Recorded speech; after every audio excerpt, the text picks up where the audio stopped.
সাবেক প্রধানমন্ত্রী শেখ হাসিনার বেসরকারি শিল্প বিনিয়োগ বিষয়ক উপদেষ্টা সালমান এফ রহমান এবং সাবেক আইনমন্ত্রী আনিসুল হক গ্রেফতার হয়েছেন। এই বিষয়ে দর্শক আপনাদের আরও জানাতে চাই। নিউজরুম থেকে আমাদের সাথে যুক্ত হচ্ছেন সহকর্মী মাসুদুর রহমান। আমরা তার সাথে কথা বলব। মাসুদ,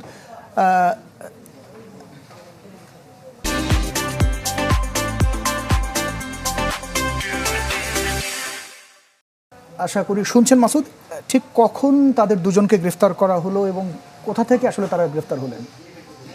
আমরা আসলে এখন থেকে ঠিক 5 মিনিট আগে আমরা জানতে পেরেছি যে সাবেক প্রধানমন্ত্রী শেখ হাসিনার বেসরকারি শিল্প ও বিনিয়োগ বিষয়ক উপদেষ্টা যিনি ছিলেন, যাকে বলা হয় বাংলাদেশের অর্থনীতি যিনি নিয়ন্ত্রণ করতেন, ব্যবসায়ীদের নিয়ন্ত্রণ করতেন, সেই সালমান এফ রহমান এবং সাবেক আইনমন্ত্রী যিনি বাংলাদেশের সবচেয়ে বেশি সময় ধরে আইনমন্ত্রীর দায়িত্ব পালন করেছিলেন, সেই আনিসুল হক, এই দুজনকে গ্রেফতার করা হয়েছে বলে আমরা জানতে পেরেছি। আমরা জানতে পেরেছি দুটো সূত্র থেকে। একটা সূত্র বলছে যে তারা সাতক্ষীরার ভোমরাদহ সীমান্ত থেকে গ্রেপ্তার করা হয়েছে।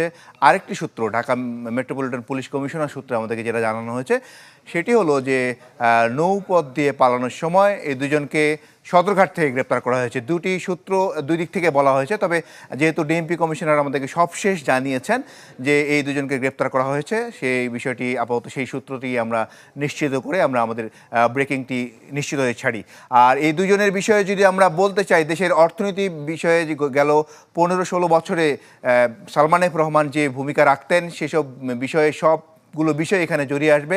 তবে এখন পর্যন্ত স্পেসিফিক কোন বিষয়ে তাদেরকে গ্রেপ্তার করা হয়েছে অথবা কোন মামলায় গ্রেপ্তার করা হয়েছে সেটি এখন পর্যন্ত পুলিশের পক্ষ থেকে নিশ্চয়তা দেওয়া হয়নি এবং পুলিশ আমাদেরকে সেটি কনফার্মও করেনি। তবে এতটুকু নিশ্চয়তা দিয়েছে তারা যে এই দুজনকে গ্রেপ্তার করা হয়েছে যারা কিনা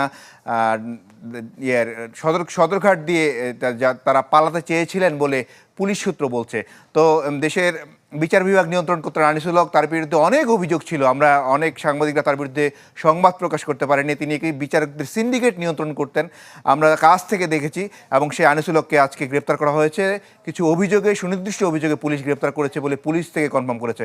আর সালমান এফ রহমানের বিষয়ে যদি আমরা বলি, তিনি দেশের বেশি বাণিজ্য বিভাগে যিনি মাফিয়া বলা হয় সেটি তিনি নিয়ন্ত্রণ করতেন, তাকেও গ্রেপ্তার করা হয়েছে। সব মিলিয়ে আমরা হয়তো পরের সংবাদে আপনাকে জানাতে পারবো যে কোন দুটি মামলা তাকে গ্রেপ্তার করা হয়েছে এবং কোথায় তাদেরকে নিয়ে যাওয়া হচ্ছে সেটিও নিশ্চয়ই পরবর্তী বুলেটিনে আপনার মাধ্যমে জানাতে চেষ্টা করব। দর্শক, সাবেক প্রধানমন্ত্রী শেখ হাসিনার বেসরকারি শিল্প ও বিনিয়োগ বিষয়ক উপদেষ্টা সালমান এফ রহমান